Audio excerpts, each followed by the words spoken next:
Welcome back to Goldmark TV. We're so glad that you enjoyed our first broadcast last weekend on Saturday for our Sven Bayer show. I think by the end of the day we had something like more than 5,000 people had tuned in from various different channels. So we're delighted. We've had some lovely comments back from people. We've been busy promoting this new setup. We've been featured on BBC Radio Leicester, ITV News. So hopefully this is welcome back to a number of you who saw us last weekend, but also welcome to some new viewers. We've got a number of things that we'd like to show you today. First and foremost, hot off the press is our new spring magazine, which I should have a copy of in here. This arrived just this morning off the truck. There should be copies going out to people's homes as well. But if not, this is available on the website, so make sure you get yourself a copy. There's some fantastic stuff in here, some of the most interesting things that we've had for the last couple of weeks. And I'd like to show you one of the things that we've featured in here, just over here on this plant chest.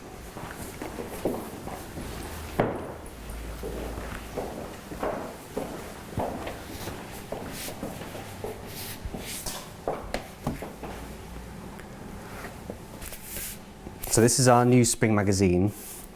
I love this front cover that we've got. This lovely sort of appley green, nice and fresh for the new season. And if you open straight away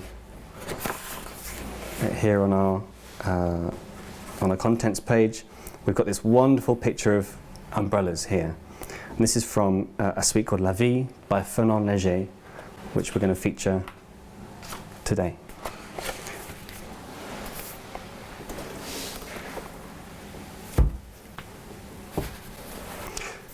This is how a lot of the suites that we sell would arrive to us. They tend to be issued in big portfolios like this.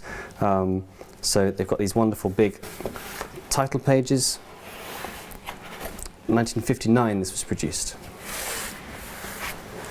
And we're straight into these fantastic prints. Now there's one in particular that I'd like to show you to start with, which is this fantastic image. A Paris skyline, this wonderful crane up here, the clouds and the smoke, the archways, the windows. Early in Léger's life, around 1913, 1914, he gave a lecture that talked about a single moment in his early career as an artist that really set him on the path that he was to travel for the rest of his life. He was sitting in his studio and he looked out the window and he saw the plumes of smoke and vapour rising up and curling around the architecture, the steel girders, the buildings around him. And he said in that moment the smoke seemed to make these dry buildings come alive and the city felt like a living thing. That one moment was to set in motion Léger's theory of contrasts, which was something that he developed over the coming years and which really underpins all his work. The idea is that to make new painting, new modern painting that express some of the vitality, the lushness of new 20th century living, you had to contrast the curves of nature with the still, straight horizontals and verticals of man-made architecture, that you had to contrast with your colours, contrast with your forms. Contrast is everything in Léger, as it is in these prints. Léger was one of the artists of the early 20th century to redefine what city living was like for people. To him, the city was a living, breathing thing, this sort of roaring beast with machines running through it. He grew up at a time of extraordinary technological advance, and that really became the subject of his painting. The cars, the people, the subway trains, the trams, this sort of thrum of modern life. Now, La Vie is actually the very last work that Léger started to work on. He died in 1955 in his 70s. And this is really a love letter to the city of Paris, the city of the title of the suite. Paris was the city that really birthed his art, and which this sort of young man from Normandy found galvanized all of his later work. Early in his career, a lot of his focus was on this new mechanical world, and there's a lot of his paintings sort of drew on the shapes of machinery, the hard pistons, the hard edges, the primary colours, which you'll see in this suite here. He spent a lot of time on the sort of periphery of what Braque and Picasso were doing as young cubists. And he saw in their paintings, in their cubist paintings, these very strange, fragmented, multiple perspective pictures. He saw in a new wave of art the fragmentation that modern life was bringing with it. However, Léger, unlike Braque and Picasso, was completely his own man in these early years, and what he saw in their paintings, these very muted, sort of dead, earthen colours, paintings of still lives, he wanted to take that and apply it to the movement and the vibrancy of city life. So there are elements of that inform this later work. But in his later years, he moved away from that sort of obsession with machinery and more into a very profound socialism.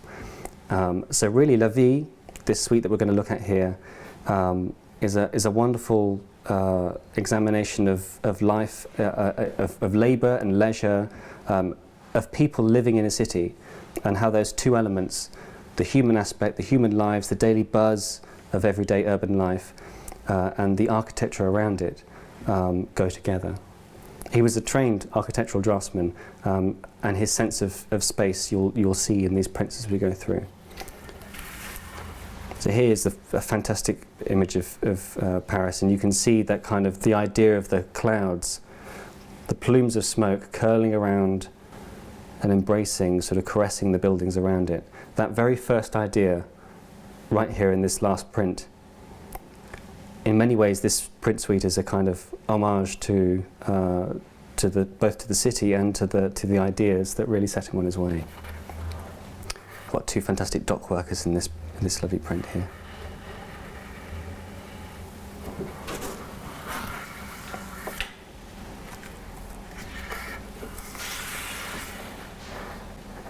Some lovely can-can dancers, contrasting with the nitty-gritty scenes of urban life.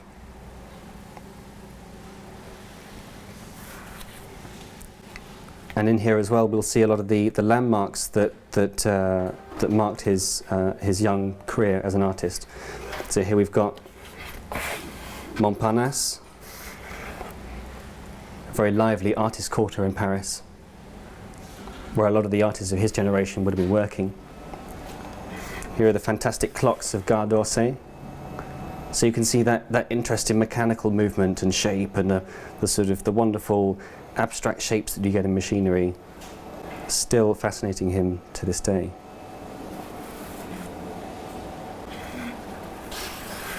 It's another lovely intimate image. Léger had a kind of, he was a big man, he had the kind of broadiness. If you look at pictures of him online, you'll see he's got a wonderful moustache, a wonderful heavy, thick brow. Early in his career, a lot of his people look like machines. They have a kind of hard, silvery, metallic edge to them. As he moved into his later career, they become a bit more human, a bit more impassioned. And I think a lot of them look like him. I think there's a kind of almost a self-portrait going on in a lot of his figures. We've got those lovely umbrellas that we saw at the start. Now, La Vie was actually, as I said, the very last work that Léger worked on. He planned the suite in 1954. He had an idea of what he was going to do with it, that it was going to be this beautiful sort of expression of love for Paris and all that he liked, all the vibrancy of that place. And even in his 70s then, as he was skipping around cafes and making gouache studies, drawings there on the street. Unfortunately, he passed away before the suite could be completed, but he left behind him a couple of plates that he'd worked up and a very large number of studies. So after his death, his printer, Murlo, of the Murlo Frère, and his wife Nadia, who was a trained artist, she'd actually studied at an academy that he set up in the 1920s. They decided they would fulfill his legacy, and they would print this last suite based on the designs that he'd already made, these gouache designs. So what was planned for him as an homage to his city and to his subject matter ended up as a sort of homage to him. So you'll see in these prints there's a stamp of Léger's signature that occurs throughout in this Au Commerce set.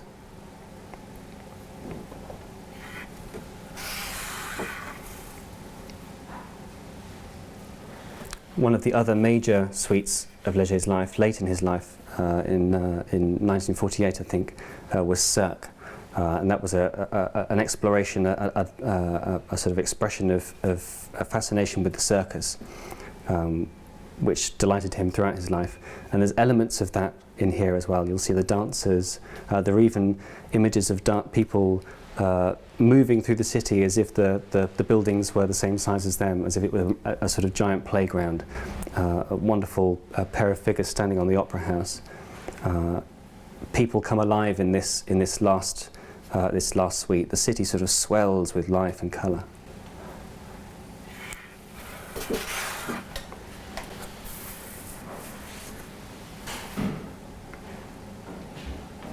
I think in these images and some of the ones that we've shown, you get a real sense of the optimism that Léger had, the interest, the fascination that he drew throughout his life, just looking at the world around him, and the kind of energy that he managed to maintain throughout a whole career. Léger touched very large number of different art worlds. He was thought of as an early cubist. He drew on elements of futurism, surrealism, social realism, but his art remains totally his own. It has a completely individual voice, and I think this last suite, perfectly encapsulates that.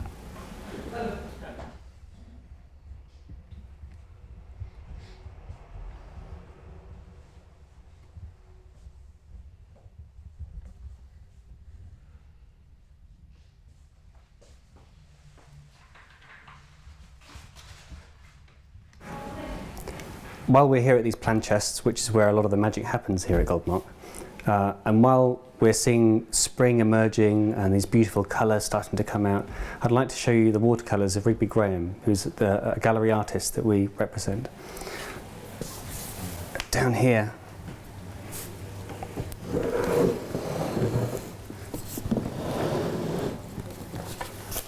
in this drawer of treasures,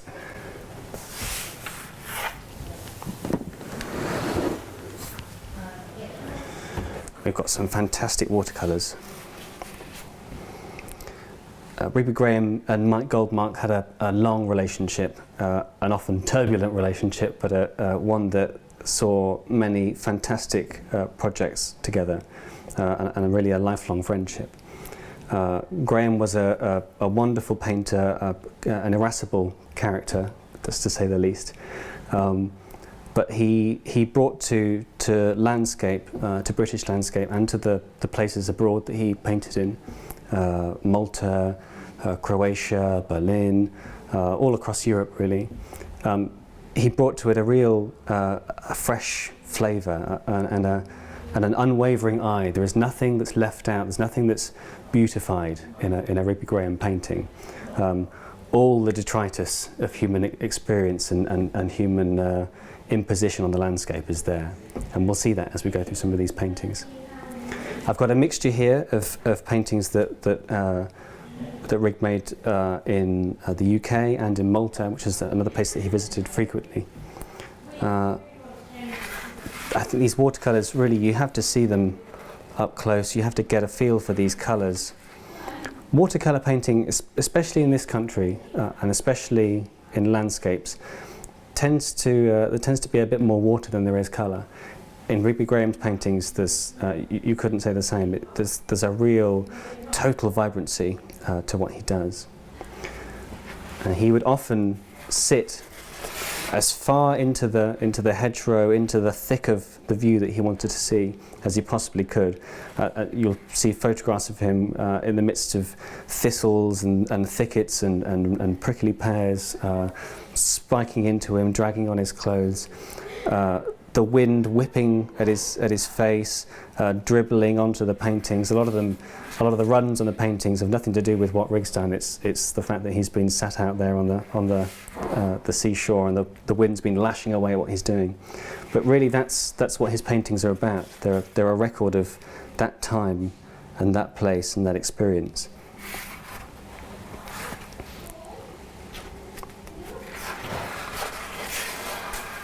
He was drawn especially to places in Ireland and Scotland, across the UK, to ruins, places where there's a kind of, you can see nature reclaiming some of man's buildings, man's attempts to tame nature. Which is why you get pictures of, this is Ashby de la Zouch Castle in the Midlands. Rarely do you get a full picture of what Rig is looking at. These plants and branches you'll get in the way a lot of the time. It's a real sort of truth to the view that he's given. Look at these fantastic colours as well. These lovely, rich scarlets in here. He was very particular about colour. One story has that he was entertaining someone for lunch or for dinner at his house, and someone pointed out the orange of a colour in a painting, and he said, "That's not orange, that's red," and there was an argument, and Rig left the house and came back 5 minutes with a bag of oranges from the supermarket and pelted his guests with them, saying, "This is what orange looks like." So he was very particular about colour.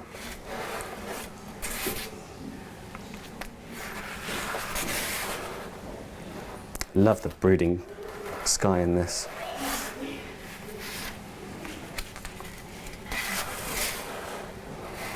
Often you'll get a little comment.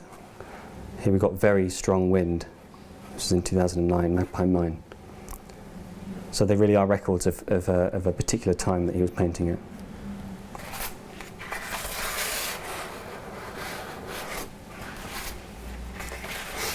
We have some views of Malta. If you've ever been, you might not recognise the place that's in Rigby's paintings. He purposefully, difficult as he was, would find and search out strange views of the place. Very often not the prettiest, but ones that give you a real sense of what the place was really like.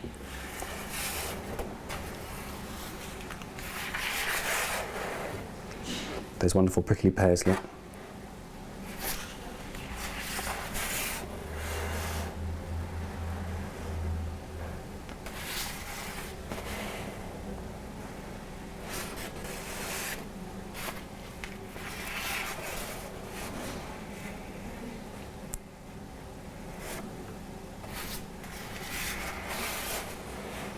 And with this colour, you get this wonderful scratchy black pen line that he used to draw with a pen nib.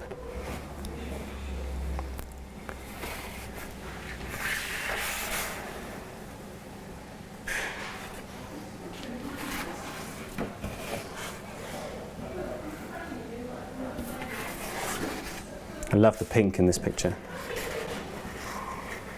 And this is the sort of colour that you really get in the sort of wet, stormy times.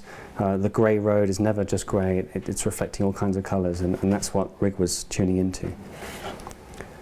I think now it would be nice to have a little look at some footage that we took a long time ago of Rig painting in Ireland, showing just how tenacious he was in getting to the places that he wanted to paint, and also maybe to inspire you now, sat at home in your homes, to get out in the garden and have a look at what's around you. It's always been a bit of a struggle for me to get up places. Last time I came I was 38 or 40. I I'm 70 now and my knees are not so good. People sometimes wonder whether the difficulty of getting to these places and the atmosphere, does it affect the pictures I do? Well, yes, it does. On two counts. One, it's often difficult and sometimes impossible to draw or paint in the mist and the drizzle and the heavy rain. But on a different level altogether, the isolation and the splendour and the mystery affect me.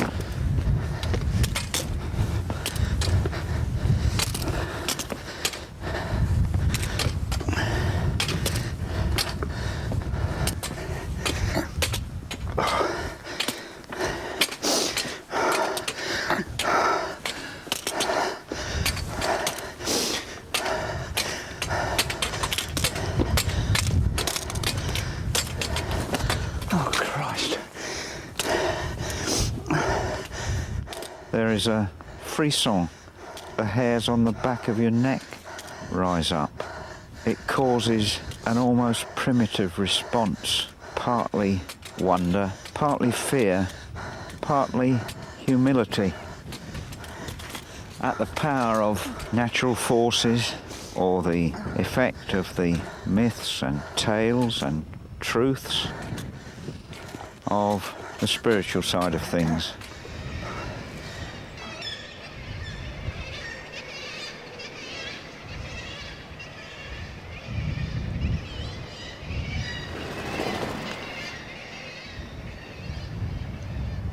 I think there is an enormous amount of loveliness and beauty, and I'm not ashamed to say that I'm proud of it and I enjoy it and I'm involved with it. And although some of my life has been not always easy, being involved in with art, it's a great privilege, and I'm proud of that and grateful for it. I'm sometimes asked what I think my pictures might do or achieve. I don't really know. I hope that some people might see them and see in them and get from them some of the excitement and pleasure and thought and enjoyment that I have experienced in sitting in some of these places and trying to represent in a small way some of the thoughts and feelings that these places, these rocks, these ruins, these wrecks and other things I've painted. If you've liked some of the fantastic paintings we've been looking at, everything here is available to buy. If it's not online, give us a call and we'll rummage through and we'll find what you were looking for. But also, if you like, we've produced this beautiful book written by Malcolm York in true Rigby Rayham colours. That gives a feel for the breadth of what he did as an artist. The realms that he worked in: papermaking, printmaking, illustration, pamphleteering, muraling.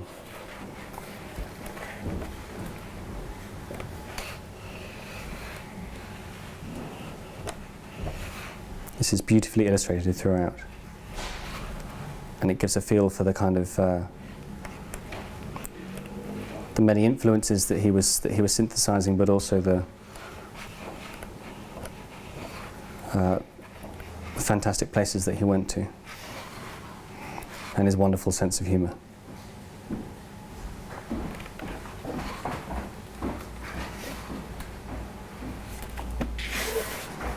And then with this special copy,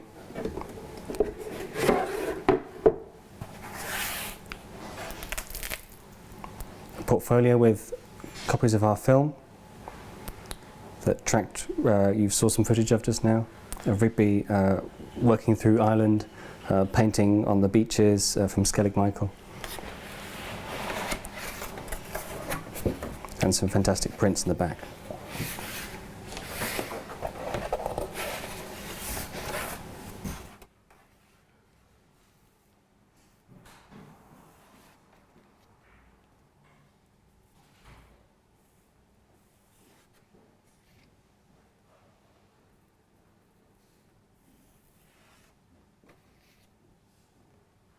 We've still got a few copies of this left, so do get in touch if you'd like to order a copy.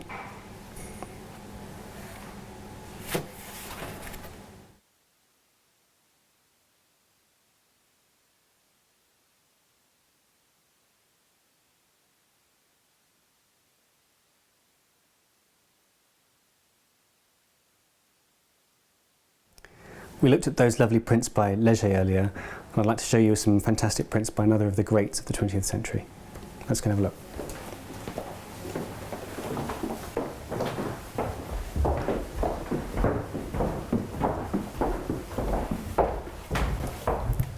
Mind your head.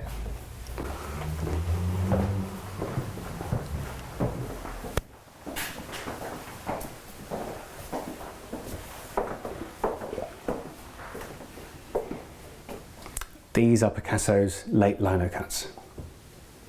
So virtually everybody knows who Picasso is, but what many people might not know is that as well as being probably the most important painter, the most important artist of the 20th century, Picasso was also a fantastic printmaker.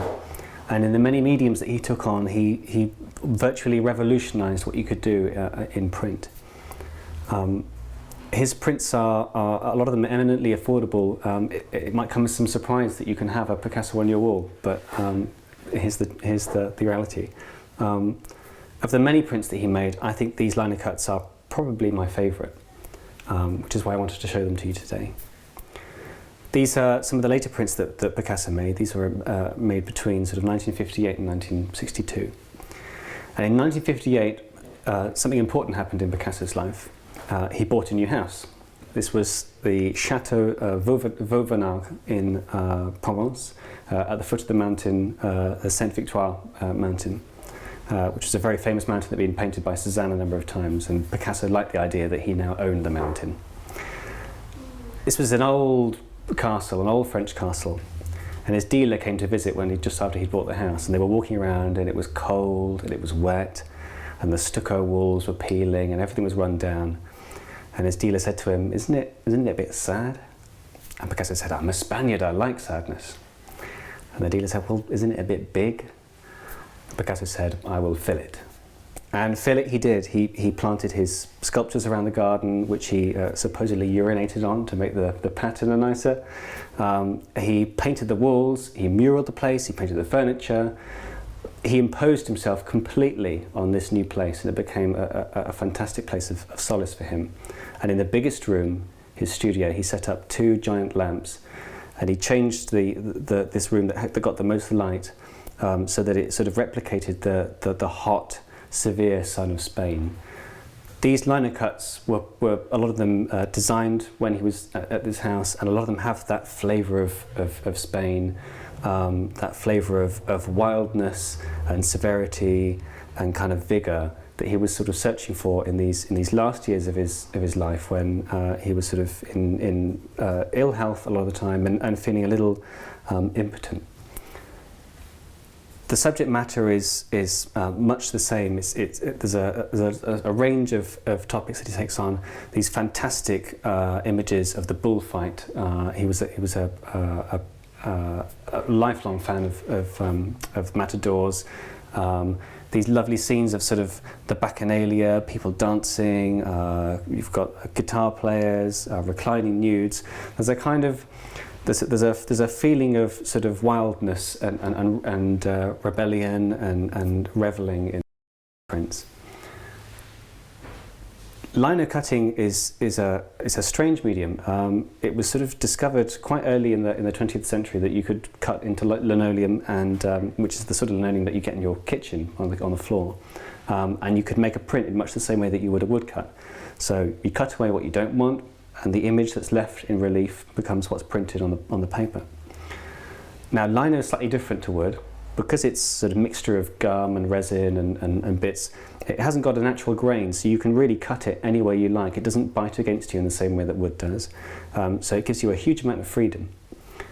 The only problem with lino cutting is that if you want more than one colour, traditionally you would have to cut more than one plate. So you'd have your black plate, you'd have your colour plates, you'd have to layer them. And Picasso found quite quickly that if you're trying to layer 6, 12 different colours, they don't register quite well. And it didn't really, he was looking for a kind of an immediacy, a kind of vigour in this new print medium, and he wasn't finding it. So Picasso is said to have originated a new technique in lino cutting. This was called the reduction technique, where a whole print with more than one colour is printed from the same block.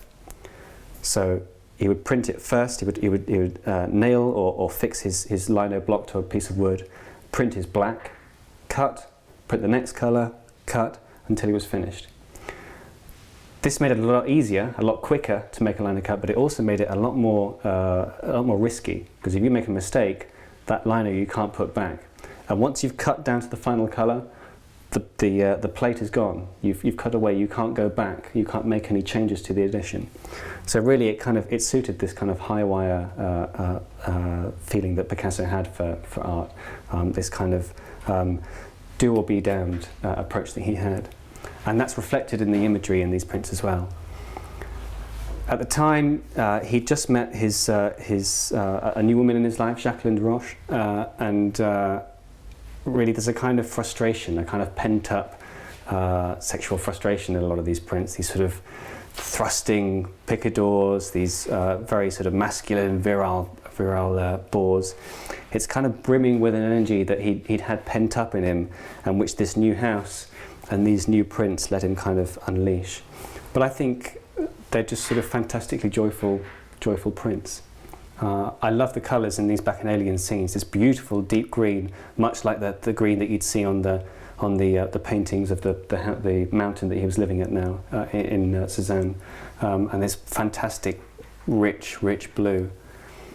I think really they get to the kind of primal energy that's in Picasso's work, and they really kind of speak to the best of his ability to make images that kind of that sort of vibrate with energy. These were so popular, in fact, that when the first set of editions were taken from these lino cuts, it was decided that he would pair up with a gallery, and they'd reproduce them in a smaller format. So these are just under half the size of the original lino cuts, and these new editions were printed, and that's what we've got here. They're fantastic. They're affordable. They are, I think, some of my favourite Picasso images. I'd love to have one on my wall.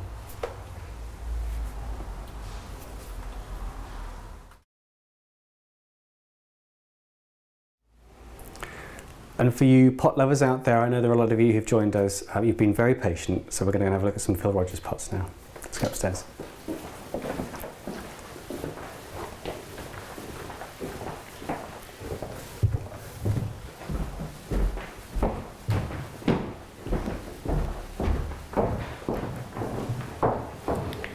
Now, we had planned to have a Phil exhibition later this year in May, but unfortunately the current coronavirus climate has made that slightly difficult.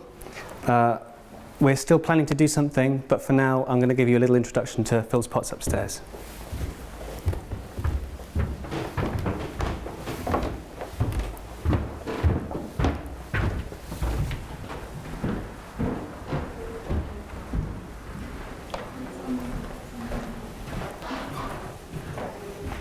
It's a sight we like to see. Lovely red dots from our Sven Bayer show.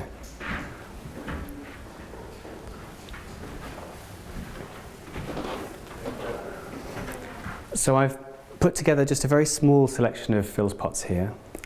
This is really just the very tip of the iceberg of what he does, but I think it shows the breadth of techniques, the different methods, the different firings that he works with, and gives you a flavour of what Phil's pottery is like. Phil Rogers was actually the first potter that we showed here at the gallery back in 2005, I think. 15 years ago. It's been a while. It's been a long relationship. We've had a number of shows over the years. So we're looking forward to seeing what he's had planned since we last saw him. You might also see from our spring magazine that the Reverend Richard Coles has written a really lovely piece about generally the joy that he finds in collecting ceramics, and the sort of the little excitement that they give to everyday ritual routines. But he particularly singled out Phil Rogers' pots. There's some lovely things here that you might recognise from that piece. Let's go straight into it. We've got a number of bottles here and vases. Phil works with domestic ware and functional ware, but there's also a lot of decorative pots. He really views the role of the studio potter today is not just to be that anonymous craftsman that was talked about maybe 100 years ago, but to work as artists and to offer things that have the same kind of sculptural, artistic expression to them as any other artwork. So I love these two press moulded bottles over here, this one in particular. This is a lovely iron-rich Tomoku glaze with a finger swipe through it, very quickly done.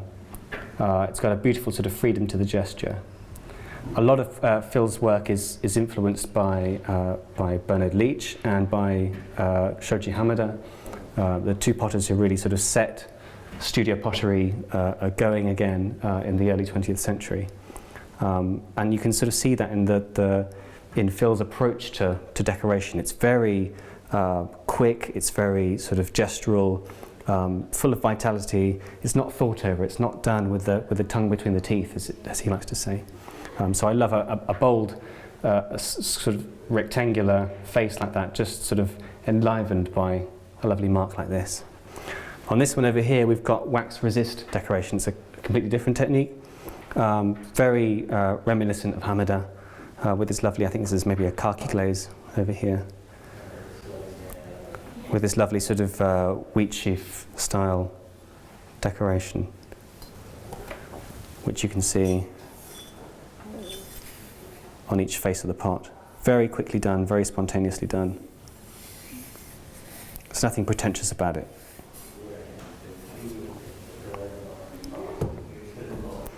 I like these little lidded jars that Phil makes. There's a number that have the little handles like these, but also little pots like these, which I think must be lovely for keeping bits of jewellery in, or for little things like rice and couscous, lentils, that sort of thing. And you can see from Phil's pots, we've got a number of different ash glazes here. Phil's largely a self-taught potter. He sort of credits a lot of his early learning to Bernard Leach's writings, but much of what you see here is from someone who's taught themselves through sort of painstaking years of failure and success, and he's passed on a lot of that knowledge to the next generation. He's written books on salt glazing, on ash glazes. Ash glazes are a particular specialty of his. In particular, there's a lovely pine ash glaze that he uses, which is collected from his own fire, a wood that he fires at home. He cleans the ash, rinses it through with water and filters it out. And it's got this lovely sort of rich quality to it. But you can see there's a number of different ash glazes on here.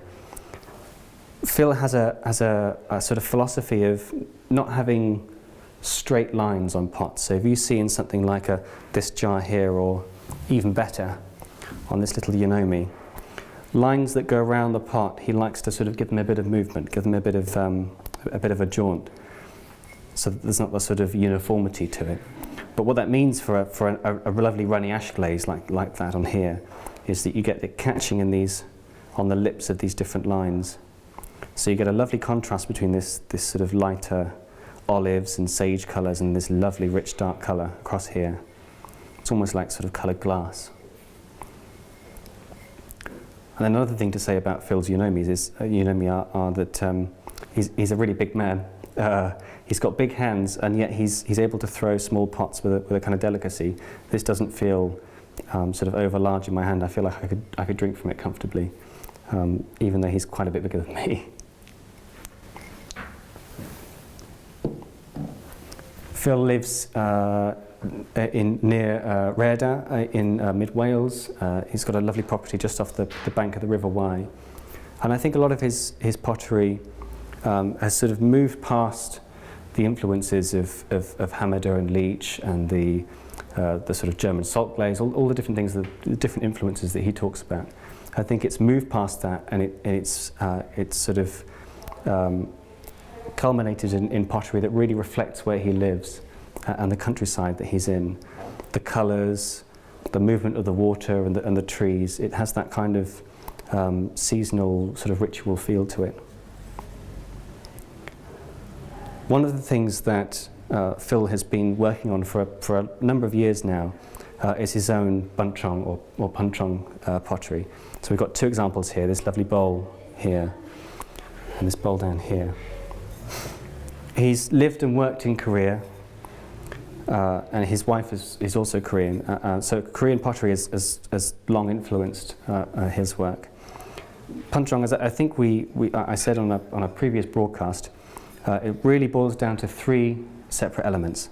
There's a very rich, dark, iron-rich clay, which is almost sort of dark grey, a white slip that you can see here, and then a sort of clear glaze that's sometimes greeny, sometimes blue. Often traditional Korean punchong pottery then had extra decoration added by hand, so you can see this iron brushwork that's in here is sort of influenced by that particular style. Like the other decoration, it's got a kind of it's got a lovely movement to it. If you see the way that the slip is brushed into a bowl like this, or in here, it's not done too delicately. It's got a kind of a lovely sort of circular movement to it, and that's matched by these lovely motifs here of the sort of the fruit and the leaves. He's been working on his bunchong for a number of years, and I think it's now sort of got to a point where he's happy with it. And in fact, he wrote for us a number of years ago a lovely article on the sort of the origins of this technique, how he's built it into his own, using his own materials. That's available on our Discover site. We'll run a link down here just below me so that you can go and visit that and have a read. It's a really good kind of introduction to the style, but also into what Phil takes from that history of potting.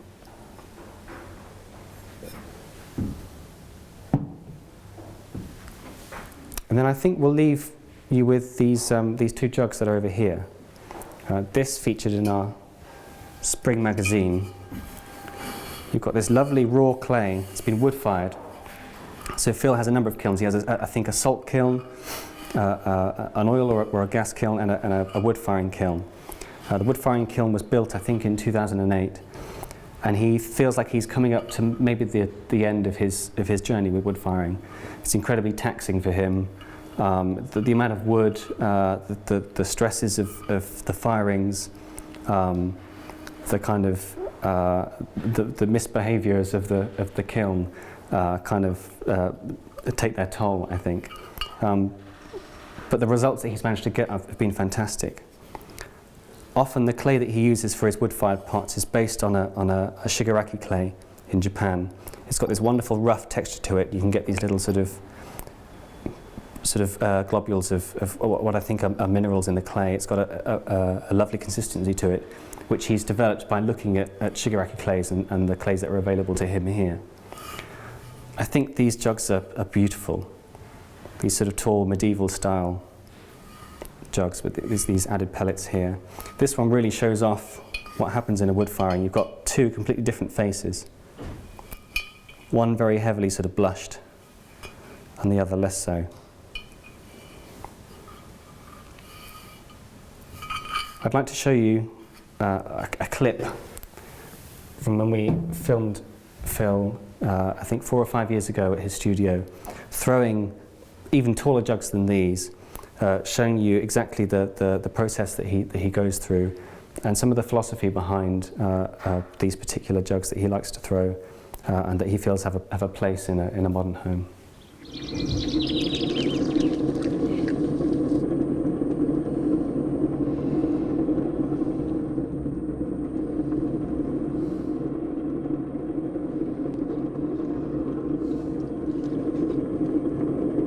these days, nobody needs to buy a big jug. For a start, it's quite rare, I think, that people would serve a lot of drink from a big jug, you know, ale or anything like that. You just don't these days. You buy them in bottles or whatever. People don't need them. So why are they buying them? They're buying them because, partly because they want to feel a connection between the pot and the maker and themselves, and partly because they see it in the same way that someone else might see a sculpture. It's an object. It's got line, it's got shape, it's got form, it's got orchestration, all of those things, and people just like to have them around and look at and to appreciate and feel the sort of historic connection in the object.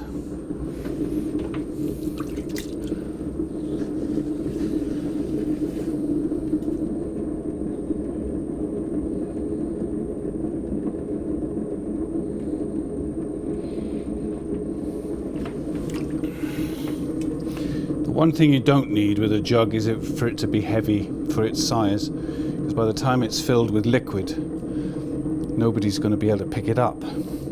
So with a jug like this compared to, let's say, a bottle, I would always try and do sort of one extra pull at the end to get it as light as I can.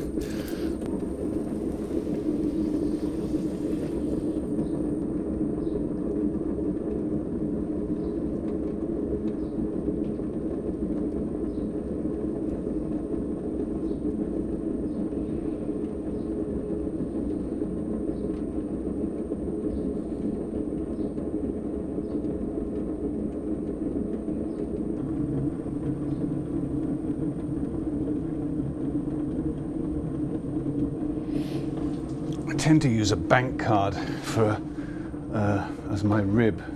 Yeah. For this kind of work, I find them the best.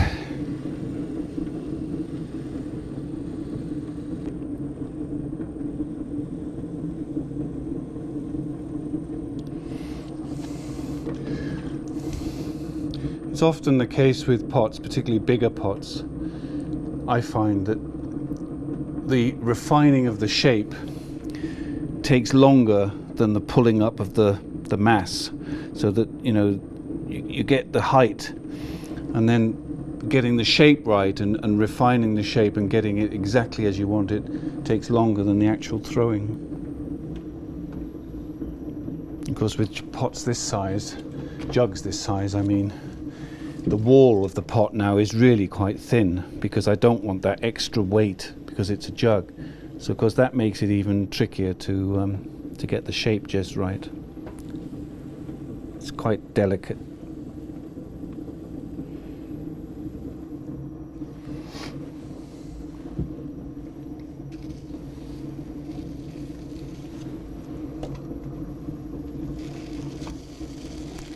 And I'm always bearing in mind my glazes and the glaze that's going to be on the pot. So I'm thinking now, okay, let's say this is going to have one of the ash glazes. The ash glazes rely on ridges and engraving or marks of some description for them to pool on and to flow into.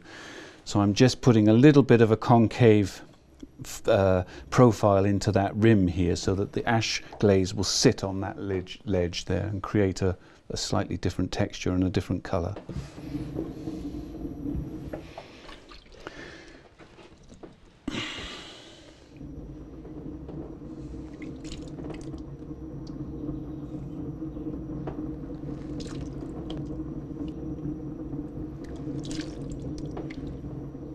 It's like the black hole of Calcutta and I can't see a thing.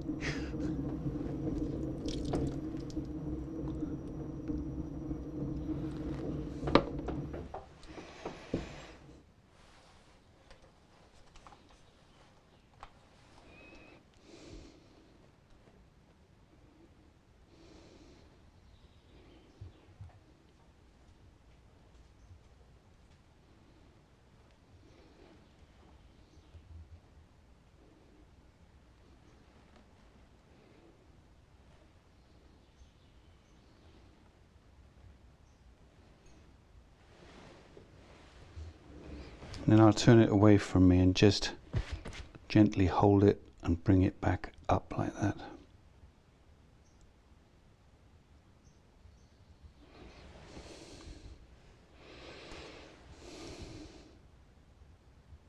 It's very important not to disturb that line that you create going around, because that's very difficult to repair. So just try not to touch that. That's it.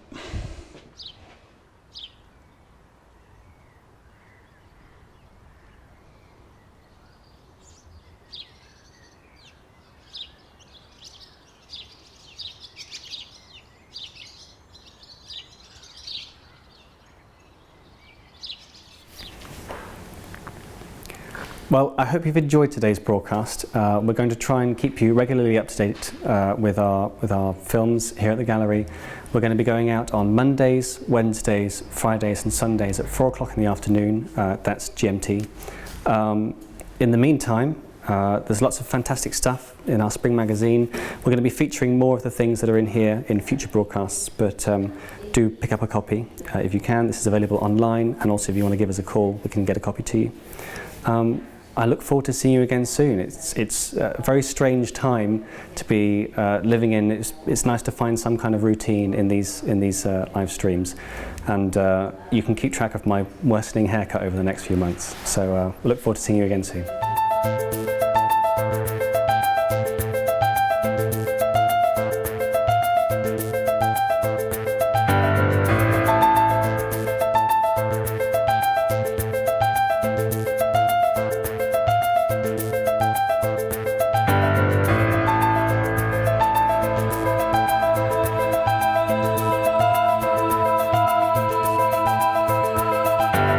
We need to educate, entertain our customers.